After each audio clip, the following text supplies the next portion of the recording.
जय हिंद प्यारे बच्चों। कैसे हैं भाई आप सभी लोग? होपफुली बहुत बढ़िया होंगे।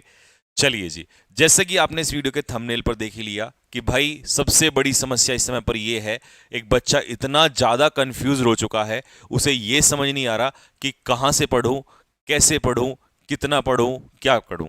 देखिए, सबसे पहले तो मैं आप लोगों को बता दूं कि आपको किसी एक व्यक्ति पर ट्रस्ट करना पड़ेगा, क्योंकि बहुत सारी नाव में पैर रख के एक या दो में तो फिर भी चल जाता है। हालांकि तो दो में भी नहीं चलता, एक ही सही रहती है। लेकिन अगर आप कोशिश करोगे कि 10 नाव में पैर रख दूं, तो पैर भी दो ही हैं दोस्त आपके। ठीक है, तो ये बड़ा कंफ्यूजन है बच्चों के अंदर। उनको लगता है मैं ये भी पीडीएफ ले लूं, वो भी पीडीएफ ले लूं, वहां से भी ले लूं, ये भी चीजें ले लूं। ये बड़ी समस्या है। मैं ये नहीं कहता चाहे आप मुझसे पढ़े, आप किसी से भी पढ़े, लेकिन गो फॉर वन।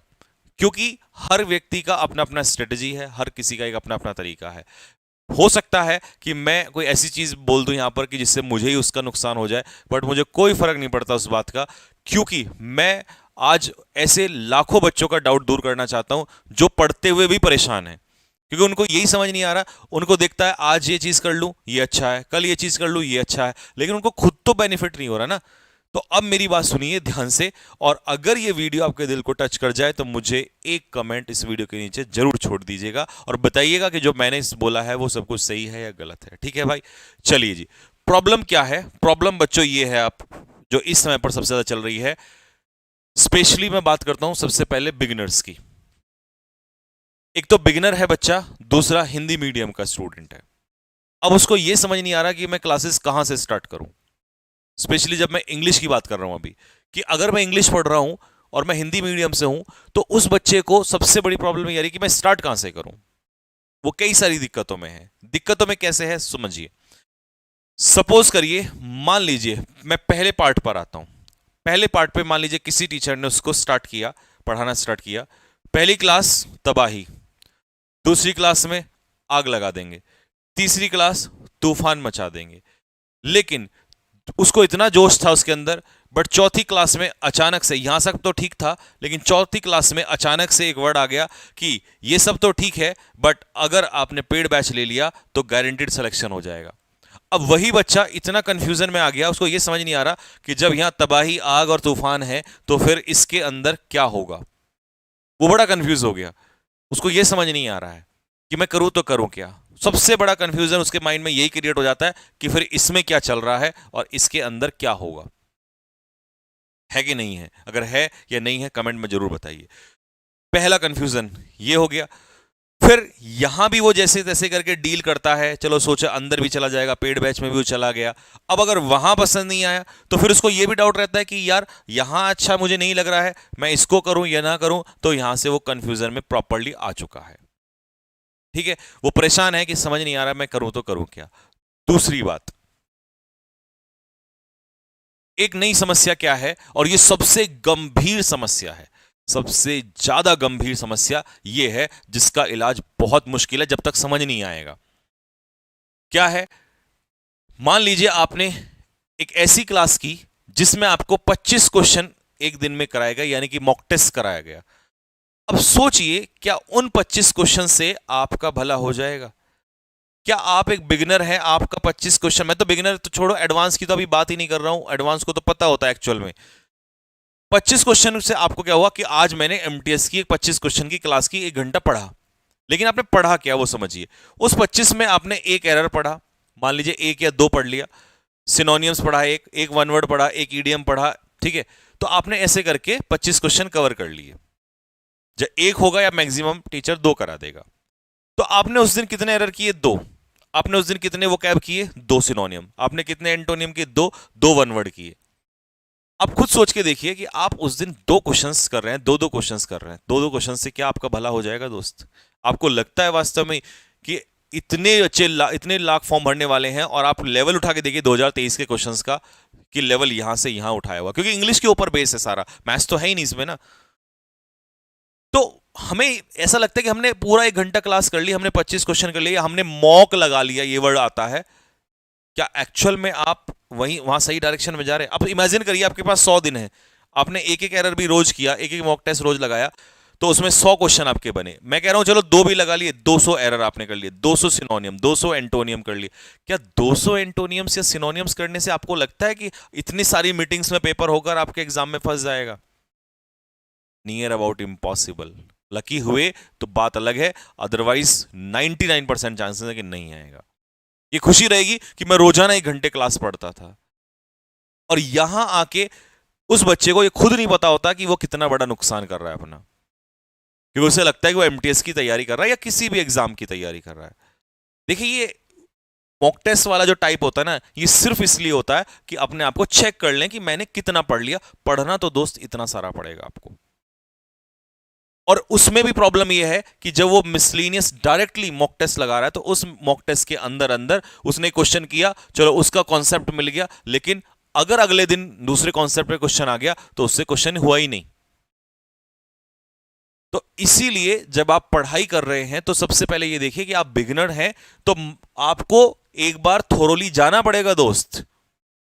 आपको डायरेक्ट सीधा सीधा क्वेश्चन से काम नहीं चलेगा, आपको थोरोली जाना पड़ेगा। आपको वो चैप्टर जो है वो पढ़ना पड़ेगा, क्योंकि मैं देखता हूं बच्चे थ्योरी से बचते हैं। भाई, थ्योरी से अगर बचोगे तो आप ये मत एक्सपेक्ट करना कि आपने जो क्वेश्चन का पढ़ा है, जो क्वेश्चन का रूल रटा है, वही आपके में पेपर में आ जाएगा। वो तो मॉक टेस्ट में ही नहीं आएगा, जब मॉक टेस्ट स्टार्ट होंगे उसी में ही नहीं आएगा। तो इसीलिए आपको उस चैप्टर की पूरी थ्योरी और उसके साथ साथ उसके क्वेश्चंस, 2 4 5 नहीं, कम से कम 50 100 क्वेश्चंस मिनिमम आपके होने चाहिए, मैक्सिमम तो चाहे आप कितने भी कर लीजिए। दूसरी चीज, जिस दिन मान लो आप वोकैबुलरी पढ़ रहे हैं, तो सपोज करिए आपने वोकैबुलरी पढ़ा, तो भाई 20 या 25 क्वेश्चन अगर आप उस दिन कर रहे हैं, तो मैं कह रहा हूं उससे भी भला नहीं होने वाला। 1 2 तो छोड़ दो, इनकी तो मैं बात ही नहीं कर रहा हूं, ठीक है, इसकी तो मैं बात ही नहीं कर रहा हूं। मैं कह रहा हूं 25 क्वेश्चन भी आप करें, कम से कम उस दिन आपका टारगेट होना चाहिए 100 क्वेश्चन का, कि भाई आज मैं वोकैब के 100 क्वेश्चन करूंगा। अगर मैं सिनोनियम्स करूंगा तो मेरे 100 सिनोनियम उस दिन होने चाहिए। हो सकता है आपको लगे तो बहुत ज्यादा है, लेकिन दोस्त मैं फिर हमेशा एक ही बात कहता हूं कि तुम नहीं कर रहे हो तो इसका यह बिल्कुल मतलब नहीं है कि दुनिया नहीं कर रही है, करने वाला कर रहा है, ठीक है। अगर आप वन वर्ड कर रहे हो तो आपको 100 वन वर्ड उस दिन होने चाहिए, उसमें से चाहे 100 के 100 लर्न ना हो, आपको 50 ही रह जाए लर्न। जब आप अगली बार रिवाइज करोगे तो दोस्त मैं लिख के देता हूं, आपको 50 से ज्यादा लर्न होंगे उस दिन।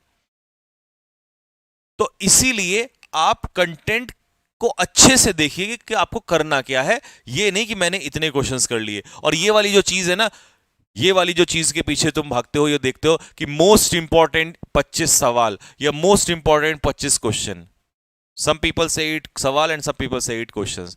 तो ये जो मोस्ट इंपॉर्टेंट है ना, इसने बड़ा सर में दर्द कर रखा है। तुम्हें लगता है मोस्ट इंपॉर्टेंट है तो यही छप जाएगा, अगर ऐसे ही छप जाता भाई तो हर बच्चा बस वही कर लेता और सिलेक्शन हो जाता। इस भ्रम से दूर हो जाओ, डीपली बैठ के आराम से चैप्टर वाइज चीजों को पढ़ो, ग्रामर में सारी चीजें एक एक चैप्टर वाइज कॉन्सेप्ट्स को क्लियर करो।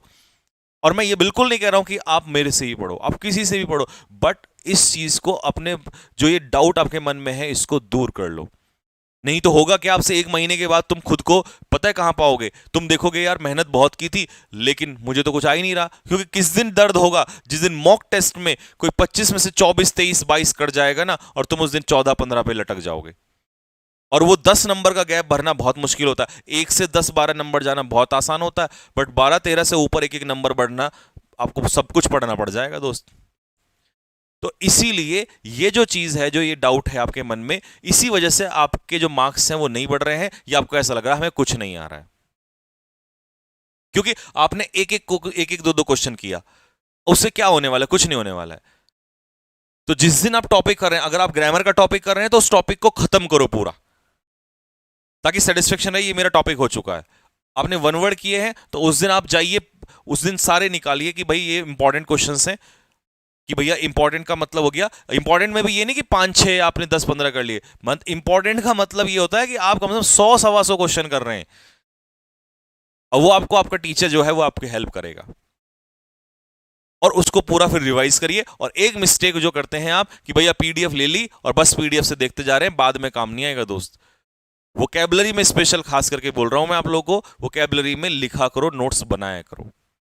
तो ये वो समस्या है जिसकी वजह से आप लोग बहुत ज्यादा परेशान हैं और आपको समझ नहीं आ रहा है। आप साथ के देखिए, एक चीज बिल्कुल कहूंगा, प्रॉपर बेसिक्स से पढ़ने का भी समय नहीं है।